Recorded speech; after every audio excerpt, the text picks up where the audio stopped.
Hi students, I am Hakim sir from Mechanical Department. Welcome to the new lecture of Advanced Manufacturing Processes, that is 22563.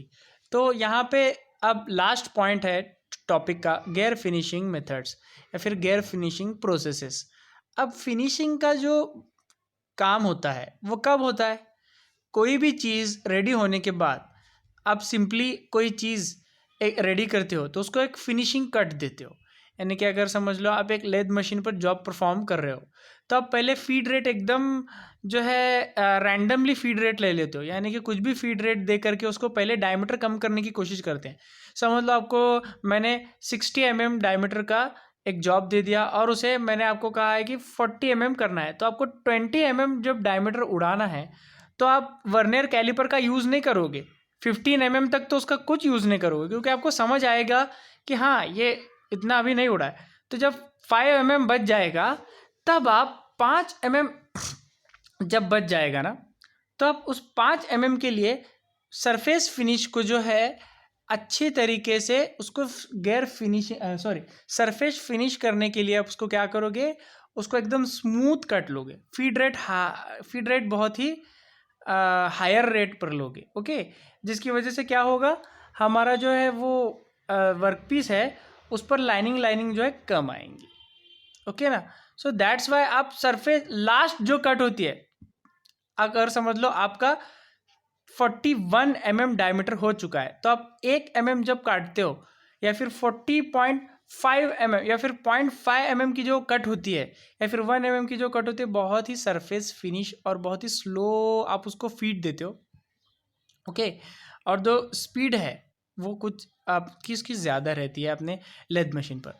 सो हम उसको surface finish देने के लिए need क्यों है उसकी, क्योंकि लास्ट में उसको हमें एक सरफेस फिनिश देना है। ये तो एक सिंपल लेद मशीन का ऑपरेशन हुआ, हर काम में फिनिशिंग एंड में होता है। सो अभी गेयर फिनिशिंग कब होती है, जब गेयर हमारा मैन्युफैक्चर होकर के बाहर आता है। जो होता मैन्युफैक्चरिंग होने के बाद तो उस पर कुछ पार्टिकल्स, बर पार्टिकल्स, डिस्टोरेशन, ओके। सो उस पर कुछ स्ट्रेसेस के अंदर रिलीव करना है हम उसके, तो उसको गेयर फिनिशिंग प्रोसेस से हमें जो है वो गो थ्रू हमें करना पड़ेगा। तो नीड क्या है उसकी देखते हैं।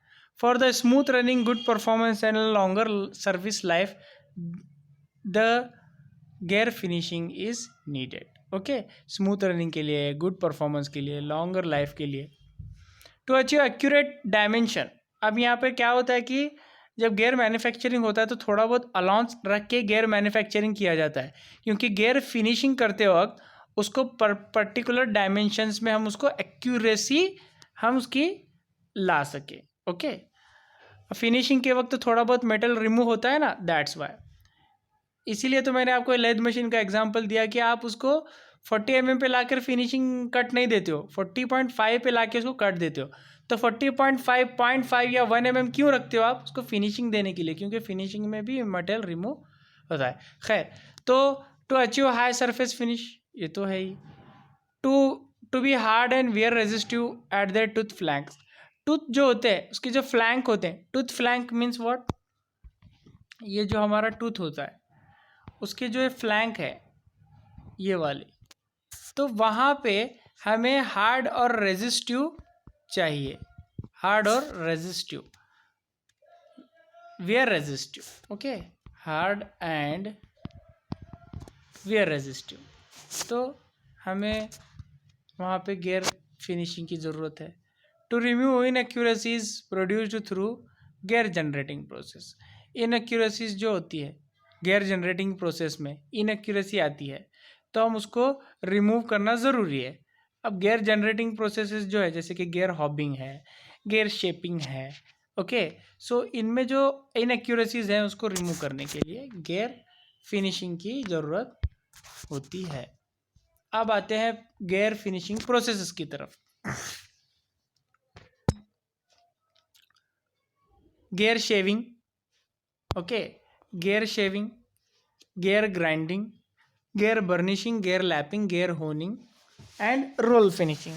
अभी इसमें आपको पहला है gear shaving. Gear shaving means what, gear shaving का ये एक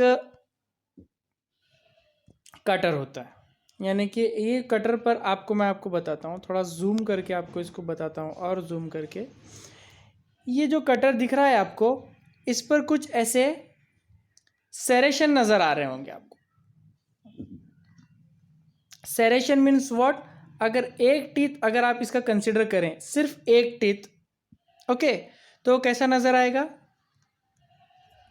वो कुछ इस तरह से नज़र आएगा। समझ में आया ये बात? तो एक टीथ अगर आप इसका कंसिडर करें, an large view of teeth showing serrations. Serrations means what? ये वाले,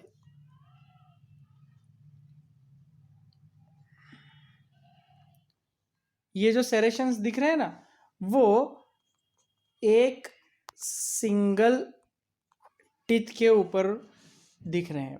सिर्फ एक टीथ पर जो हो, हमने उसको एनलार्ज व्यू करके उसको देखा है। वो क्यों? और ये इसको हेलिक्स एंगल में क्यों रखा है? हेलिक्स एंगल में इसलिए रखा है क्योंकि हमारा जो एक सिंपल गियर होता है वो स्ट्रेट एंगल वाला होता है। जब स्ट्रेट एंगल वाला टीथ ये हेलिक्स एंगल वाले गियर शेवर के अंदर हम इसको मेश करके दोनों को जब एक साथ घुमाएंगे तो क्या होगा? उसका गियर शेविंग का मीनिंग यही है कि वो जब हम उसको एक साथ घुमाएंगे तो 0.05 mm से लेकर 1 mm तक गियर के साइज में जो है चेंजेस आ जाएंगे। यानी कि उसका उतना मटेरियल रिमूव हो जाएगा, वहाँ पर उसकी सरफेस फिनिश अच्छी आएगी। तो उसके लिए मैं आपको एक वीडियो बताता हूँ। ओके, यूट्यूब से मैंने एक वीडियो डाउनलोड करके लाया हूँ। उसका एक एनिमेशन वीडियो है, गियर शेविंग होता किस तरह से। यानी कि हमारा जो गियर ब्लैंक है, गियर ब्लैंक से जब हम गियर मैन्युफैक्चर करते हैं तो हम वो गियर शेवर का जो कास्ट आयरन का जो कटर है उसमें उसको मेश करके हम घुमाते हैं दोनों को एक साथ। उसका हेलिक्स एंगल इसलिए रहता है ताकि वो हमारे स्ट्रेट जो भी गियर्स हैं उसको पूरी तरीके से उसके अंदर का जो बर पार्टिकल है वो निकाल ले। देखो कैसे निकलता है।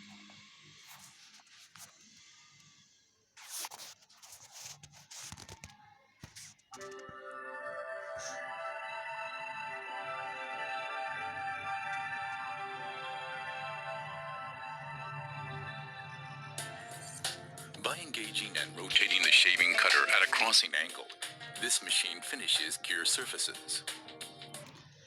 ये देखो, इस पर सेरेशंस नज़र आ रहे हैं, है ना? और यहाँ पे देखो इसका सरफेस फिनिश ठीक नहीं है। तो अब ये थोड़ा सा ऐसा क्रॉस क्यों दिख रहा है? क्योंकि इसके एंगल जो है इसका क्रॉस है। तो अगर जब हम इसको दोनों को एक साथ मेश करके हम जब घुमा रहे हैं तो क्या होता है? देखो, ये वाला कटर है या फिर शेवर जिसे कहेंगे, और ये वाला गियर है। ओके,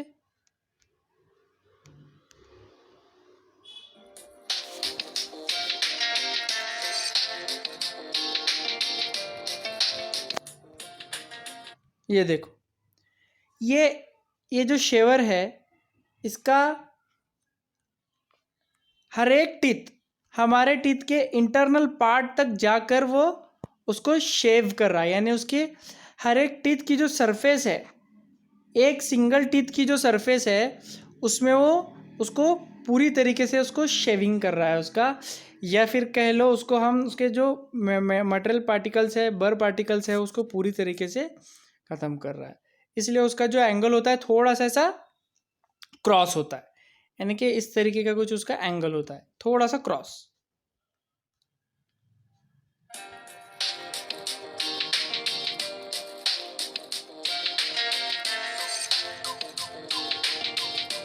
इस तरह का कुछ नज़र आता है वो। ये देखो, शेविंग होने के बाद गियर की सरफेस फिनिश आफ्टर बिफोर दिख रहा है। बिफोर कैसा था, आफ्टर कैसा था। बिफोर इसका सरफेस फिनिश कुछ उतना कुछ खास नहीं था, आफ्टर देखो कितना अच्छा हो गया है। शेविंग इसीलिए इसका नाम दिया है। समझ आई बात? शेविंग कटर्स कुछ इस तरीके के दिखते हैं। इस तरीके का गियर शेविंग होता है। Okay,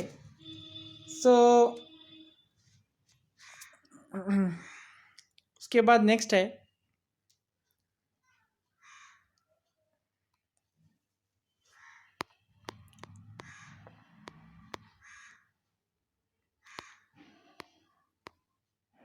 gear grinding, gear grinding को हम नेक्स्ट लेक्चर में देखेंगे, गियर ग्राइंडिंग और बाद वाले। ठीक है, ओके बाय।